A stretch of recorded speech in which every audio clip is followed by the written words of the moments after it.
Welcome back, everybody. I'm Sean LaFlock. I'm here with Scott Hagnes. This is the Fitness, Wellness, and Longevity Podcast. Scott, how goes it? It goes well. That's good I to like hear. the lighting there. I'm looking good. You can see my shininess of my head. Light side of the moon, dark side of the moon here. I know, right? I'm like a dichotomy here, you know? Yeah. I'm juxtaposed against myself. So we're going to get right into it today. Today I launched a fitness and wellness challenge. Last year, I did a fitness and wellness challenge where it was a point accumulation for competitors. Mm-hmm. And the idea was very much a mindful shift in the way you ate. So actually taking note of how many meals you have, and if you're having a complete meal, how often you're working out. So we really focused on the tasks at hand, right? Mm-hmm. Yeah. So I got feedback from people who did it, and we had over 30 competitors do it in our gym, and out of, let's say 200 members or so. So not terrible, right? Mm-hmm. Mm-hmm. This time we're looking to have over 50. And we're focusing on the whole tagline for it is change your habits, change your life. Mm-hmm. Mm-hmm. Make sense? Excellent. Yeah. So we're going to focus on the habits that we're doing, and we're going to try to break those habits and start practicing new stuff. So I'm in the belief that you can't necessarily unlearn something. You're the only way that, I'll give you a good example. A person who smokes cigarettes, how many cigarettes, after not smoking for 20 years, how many cigarettes do they need to be addicted again? One. Yeah, that was what I was going to say. I was thinking if I even could say zero. I know, right? Yeah, you really don't, because you're always addicted. That pathway, that brain pathway is always there, right? Mm-hmm. So if that brain pathway is there, then we have to create a new pathway in order for that old pathway to become obsolete. Does that make sense? Mm-hmm. So I know that sounds like a very nuts and bolts and rational way of thinking of things, and that's cool. But it's also in more of a spiritual, mindful kind of thing as well. Because we need to be okay with where we're at and accept where we're at in order for us to actually change. Because if we don't accept where we're at, then we're trying to change the circumstances, and who we are never really changes. Mm-hmm. Does that make sense? Yeah. So say the challenge is you're going to lose as much weight in 6 weeks as you can. So if you're only focused on that result, you never actually have to change who you are to get that result. So as soon as the challenge is over and the carrot that's dangling in front of you is gone, what are you going to do? You're going to go back to your old habits again, because the fat guy is still there. And if you identify with being the fat guy, you're not going to want to get rid of him. Mm-hmm. Right? So yeah, we identify our current habits, and we identify our attachment to those habits. So that's going to be part of this whole challenge as well, is kind of seeing who we are by doing some initial test assessments. And then we start changing those habits in a very systematic way. And it gives us the ability to practice new habits for 6 weeks. Nice. I like that. So what are your thoughts so far there, Scott? Yeah, no, we have done some things like that, and I really like the focus on the process and not what the outcome is, mm-hmm. and that it's changing the foundation, because it isn't usually it isn't usually the person's workout that is the problem, and possibly it's not even what they're eating, but it's their whole lifestyle. Are they sleeping enough? Are they eating appropriate amounts or at the right times, or is it super willy-nilly, never planning through the day, so when you come home, running on fumes, or various other things to support a healthy lifestyle. And if you can get those changed, then the other processes are much, much easier, and you actually can reap the benefits of a lot of the work you might be doing. Yes, absolutely. So some more details.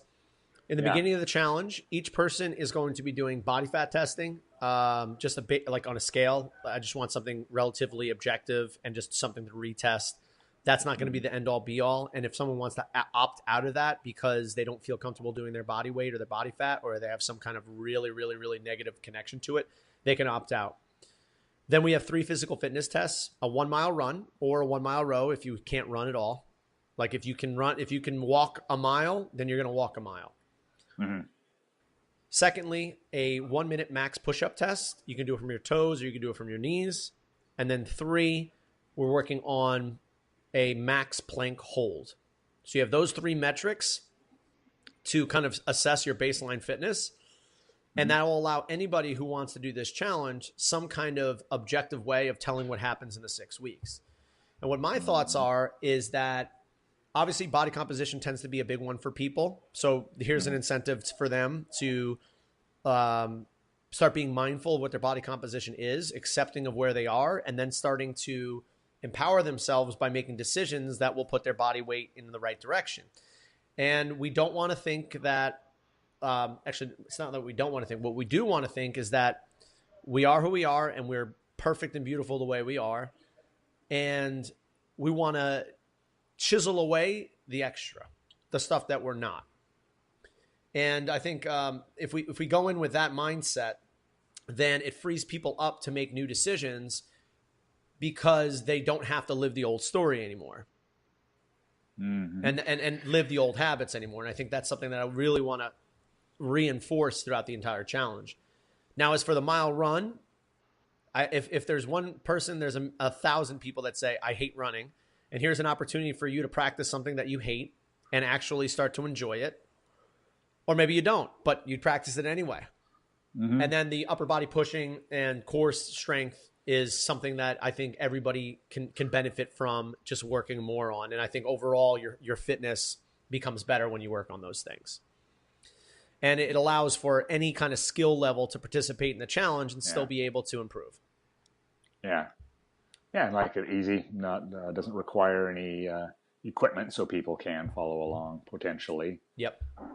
But don't have or aren't wouldn't have access to the gym maybe for some reason. I don't know if I guess you're just doing members, so I guess presumably they would have no problem having equipment available. That being said, if this thing was something where eventually became more widespread, that potentially could be something where, okay, you don't need any equipment for the testing other than just a scale that does body weight, body fat, and then that's it, and just retest it after 6 weeks. So timer on your phone.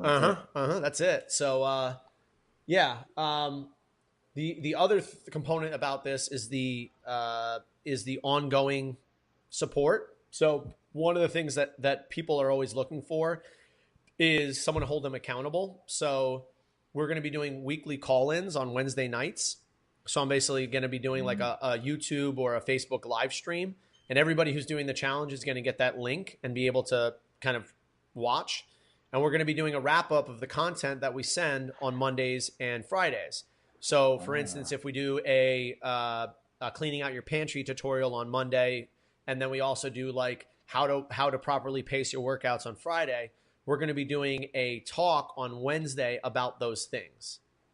Nice. Right. So you're sending out like a pre-recorded video or an article or something. Yep. That's going to be sent out as the content. And then we discuss that stuff on Wednesday in order for people to kind of feel like, hey, we're really getting some one-on-one attention here. Yeah. That's a cool idea, way to do it. Yeah. Without having everybody have to come in for in person. Yeah. It's just keeping up with the times. I know people are busy. So rather than trying to change the system, we just kind of conform to it a little bit. Yeah, no, that's brilliant. Yeah, and we've done various things in the past. We've had, on site, probably not weekly, but yeah, that still is the issue of people having to get in here, at a time that maybe isn't their ideal time. Yep. Nice one. And then the content itself, we're going to be doing. It's a 6-week challenge, so we're going to be sending out content bi-weekly. So we're looking at like 12 pieces of content, anything from like Myra's tips on eating with a family, grocery shopping, some pacing your workout tips, because that's one that people constantly, they're 3-2-1 and then 100% and they don't realize why they're not making progress there. Some run form tips and that kind of stuff. But yeah, some various pieces to keep people excited, but also to continue to lay a foundation for better and better habits. Yeah, awesome. So we will see how it goes. Yeah, let's keep checking in on that as the weeks go by then. That'll be cool to hear. In the past, Scott, when you've done these kinds of challenges, have you seen some fairly good transformations from the people that you've done it with? Yeah, usually, people, I like to think that people really learn things that they were able to use for a long period of time, ongoing.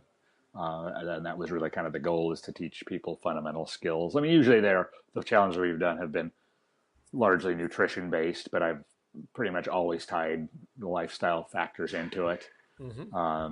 And I know that's been a big part of like the pre-talks I've given. Yep. Have these ducks in a row if you want this to be productive. And then, I think all the people that have done it have generally really been able to benefit quite a bit from it. Yeah, that's cool. Yeah. So to shift gears a little bit, Scott, have you started your new training regimen yet? I have. Okay. And how are things progressing be along here? 1 week down after my kind of experimental. Pretty good. I say I'm still easing into it. Like, this will probably be the more dialed in week, because I was playing with, new exercises, and you know how that always is when you start. You don't know for sure what you can load on certain things. And so basically what I'm doing, I think I touched on this last week, I'm doing positional work, breathing stuff, and some isometric, mobility stuff, working on some of the issues I'm trying to clean up to start. And then I'm doing about a 20-minute kind of stability circuit, which is kind of cool, nice. Full body. So it's various things like bottoms up kettlebell presses, or I've been doing club bell presses. Yep. For shoulder centration, I've been doing a lot of things that require single leg stability. So I'm like doing bent over rows while standing on one leg. So they're relatively light but very precise movements, some lower body versions, and it gets a nice sweat going because you're only taking 20, 30 seconds between exercises. Yeah. And then I do the main exercise of the day, which is kind of concentrated on, I'm just keeping it simple, like I said, trap bar deadlift. Yep. Planche work on one day followed with some planche push-ups is the pushing. And then I'm doing some chest supported rows as my pulling, and Zercher squats. Nice. Again, because I still do have a meniscus thing I'm looking at, for the most part, it's better until I, piss it off a little bit with some bike riding from time to time. But so that way I'm able to get some stimulus, work on that midline stability a little bit. So. Yeah, man, that sounds great. And I like the idea that, you kind of start out with like a low level aerobic work anyway, because it's just kind of GPP-esque. Yep, totally. So I think integrating that, as long as it's not detrimental to the exercises itself, probably is hugely beneficial, right? It is, interestingly enough, though I would potentially have thought that maybe it would cause some issues with loading later on. I could say nothing could be further from the truth. Like, I've really good, like, going into my exercises after doing that. Like, it's enough to stimulate and be truly warmed up. And I think your joints are centered better. Things are firing. I really like that. So I may, even after this phase, I may continue with that general idea. And then I'm doing, a little bit of interval work on the Bike Ergs, which we just got a few days ago. Oh, yeah? I had been doing it on the assault bike, but since I really do want to transfer over to an actual bike. Do you guys have we have C2 a Bike Erg and a Ski Erg. You do. What do you think, Scott? I like it quite a bit, yeah. It's pretty cool, man. And it's cool to see it's the monitor we all know from the rower or skiers. Like, we have got a skier a little over a year ago as well. And I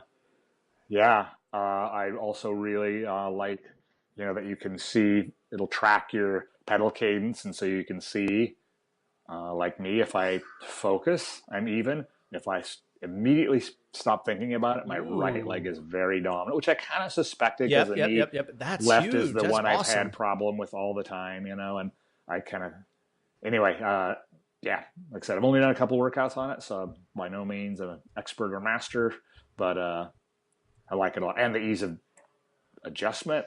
Oh, Like, man, boom, boom, done. And I like how the handlebars can be adjusted. The height of the handlebars can be adjusted. So the fore and aft, and then the actual seat can go up and down just by a switch. And technically, you can actually, if you wanted to, you could put clipless pedals on there. You can unscrew the other ones that they have on there. And you can change the saddle, so you can actually throw your actual road bike saddle on there. Dude, how huge is that? So, like, instead of getting like and I believe you can set that up to a monitor, like a TV or your computer, and you can do workouts on your bike, kind of like they do like a CompuTrainer too. It's not going to automatically adjust things, but you could change the damper. The other nice thing about it is just that damper setting is just so smooth. Like you can really get some good power interval work on it, and then you can just use that as an easy spin. It's just right. I was which is very, sort of very the surprised. problem with some of the Airdynes, right? I mean, yeah, the old Airdynes that we replaced, it was really hard to go easy enough on them. Yeah. Like the old Airdynes, you know, you could easy spin those things. The assault bike you can pretty well do, but yeah, this is great like that, both low and high end. It's all there. The one thing I'm curious is if it has enough resistance at damper 10 where you could do HICT, the high intensity continuous. I think I have tried it, and the nice thing about it is it doesn't keep spinning. Yes, right. Like So on a regular, you can punch, pause. Yes, it pauses itself because the band is resisting it. It's not going to let the momentum keep going like a regular spin bike. Yeah. So this might be like the HICT perfect thing. You know what I mean? It might be. Yeah. I only wonder if once that flywheel does get going, if it's enough to do the job. But I will experiment with that here. Yeah, that's a great idea for sure. Great idea. Anyways, that's kind of where my training is. And like I said, I started with the coach for my actual riding skill work, which has been pretty interesting. I've been doing test stuff. I had to do a consistency test yesterday, which is pretty cool. We're still kind of getting the initial stuff to figure out where the starting point is. Yep. So it's basically 20 tries at 5 things we selected to work on, and 20 tries at each. Take time how long it took you, not to because you're rushing the clock, but just so you know, like, do we need to add more, or is this too much to fit in a reasonable time frame, that kind of thing. And then, it was interesting. Unfortunately, the weather has been rather atrocious. Some of it was done during a hailstorm, cars coming and going in the lot because I was doing it on a Sunday. An old friend I hadn't seen for years just happened to stumble by. It was like my son running around. It was all the distractions, but I got it done. So we'll see. But anyway, so far I like the motivation. It's certainly fired me up in a way that, pretty excited. So we'll see. For me, I obviously have had to, I've been grinding with like work and that kind of stuff, but it's funny because the more that I've kind of got into other areas, the more I'm able to kind of let go of some of the major pressures that training have always been put on me, and the major guilt that I have that I've been holding on to when I don't get to train the way I want to. So that's huge. I think in terms of personal growth, I'm really, really fired up about that, because I was wondering if I was like, I'm always going to have to train and I'm never going to be able to be more balanced in terms of my approach to living. But right now I'm doing, I think I did 2 of the workouts last week, and then I did the 3rd one today. So in 8 days, I finished 3 workouts of that. But then I jumped into 2 classes just for some conditioning. And I think for now, what I'm going to do is I'm going to put the running on the back burner, since I did that kind of to build up some endurance for a CrossFit competition.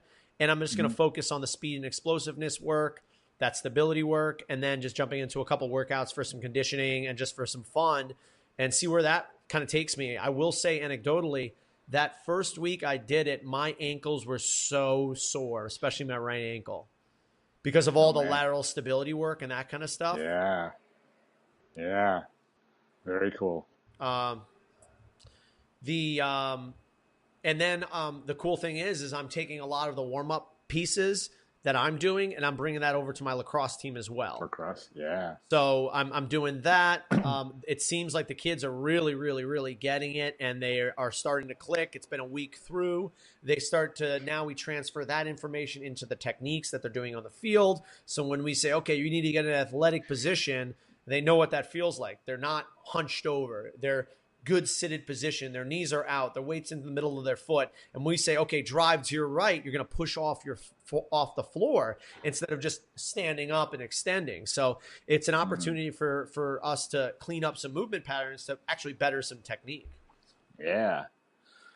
But that's cool. And you were doing which program were you? So you're from Pierre's Elite Performance. Yep. And then is it which particular program? Because it looked like I poked around there the other day. And it looked like so this one is the eccentrics, and then block 2 is isometrics. They haven't put out block 3 just yet. So I'm in the middle of I'm on the last week of the eccentrics, and then maybe I'll do a deload next week, and then go into the isometrics. Yep. So and obviously triphasic kind of a plan. Exactly. And for me, I'm in terms of the supplemental work, obviously I'm not throwing everything out, but I'm kind of like tweaking some things. So for instance, if I find an exercise is something that doesn't really hit home for me, I'll just adjust it to something that obviously I know what the stimulus is trying to get, but something more along the lines that I actually feel. So for instance, they have like a feet elevated hip thrust. So like your feet are on a bench and you do a big glute bridge from there. Yeah. I think 95% of people are unable to get to full hip extension without using some kind of lower back. So instead, I'm doing like a hold while being in good position. My hips aren't all the way extended. And then I'm doing a bilateral reach so that I can get good abs and hip extension. And I'll hold that for like 30 seconds rather than or I'll do like a bunch of reps and then hold an isometric at the end. Finish with isos, yeah. But I like the Palov presses that they integrate because, again, that's a reaching exercise. A lot of the speed and explosiveness work. The warm-ups are great. Like I said last time, they said the dynamic, and then there's a second part of it where we're going more like mobility type. I do those two, and then the actual like specific mobility work, I'll integrate my stuff and breathing exercises there. And I'm warmed up in about 20 minutes, and then I'm, going into my work sets, kind of pulling in things that I've picked up before of stuff where it's like, well, by your third set, or like by 2 warm-up sets, you're there. If you're ready to go, you shouldn't have to do 20 warm-up sets to get into your work sets. And if you do, it's probably not the greatest day to train. Mm-hmm. Yeah, that sounds great. Yeah. Awesome. So I'm going to ride this for a little bit. Yeah. Cool. Yeah, I'm going to try and stick. I'm not going to change up stuff too much. So probably, might go out as far as 8 weeks before I really, some subtle mods, but not too much. Keep it pretty consistent, and then kind of reevaluate from there. Cool. Yeah. Scott, I know you were kind of on a time crunch. You got a few more minutes, or are you ready to rock? Or are you going to go? Just checking the time here. What are we looking at here? Is this the correct time? You got, I can go 3, 4, 5, 3, 4 minutes. I got to, I have an appointment I just have to get to off-site. No worries, brother. No worries. And I don't want to hold you up at all. So in terms of your training, Scott, now that you are at a more advanced age, do you feel like there's anything changing for you? Do things start to feel heavier? Do you, or is this something where you're like, it's cool to have a new challenge and everything can get better? Yeah. I don't know. People always talk about feeling old, or they feel something change, and maybe I'm just dumb, but I still don't feel any different. I mean, I have some accumulated injuries, but they're things that have, been around for decades in a few places, and it's like, I don't know. I seem to adapt and improve in some things. I think I learn skills quicker than I used to, probably because I have better joint control, better proprioception, a little more parasympathetic dominant, various things, and just a ton of experience. So I don't know. No, I unfortunately, I know, right? I don't really feel that way, and part of it is that I'm not going to let myself succumb to that kind of thinking. It's just not going to, So. Cool. I have, that's awesome. And I think people who listen to this podcast who are at a more advanced age, who aren't 20 years old, and maybe even getting into fitness at an older age, they're like, my best years are behind me. What do you say to that, Scott? Yeah, I say the number one thing. It isn't. I mean, there's lots of important things you can do with your lifestyle and your training, and those are important. But the most important thing is your mindset. Like you have to believe you can still work on things, you can still make improvements, and you have to find new challenges all the time, both just so you're not bored, but also so that you can continue to grow. But you can't succumb to the idea that I'm finally too old or I'm just getting old, That is when the downhill starts, because then the other stuff is going to follow suit. Yeah. Right? You're going to suddenly train evidence. Like you're thinking you're old. You find evidence everywhere. And, I recall a good buddy of mine in high school, and for whatever reason, maybe the way what his parents said or whatever, but he felt like pretty much the day he graduated from high school, he was starting to get old and everything was downhill from there. And keep in mind, he graduated young. He was not quite 18 yet when he graduated. Oh, wow. But he honestly has been old since he was 17. Wow. And so you can imagine now, a few decades down the line, what that's like, right? Yeah, man. So your advice to anybody who says that they're old is what? You're not if you don't think you are. Good. Okay, cool. And I think that's a good spot to wrap up today there, Scott. Yeah. If we need to reach you, where can we go there, Scott?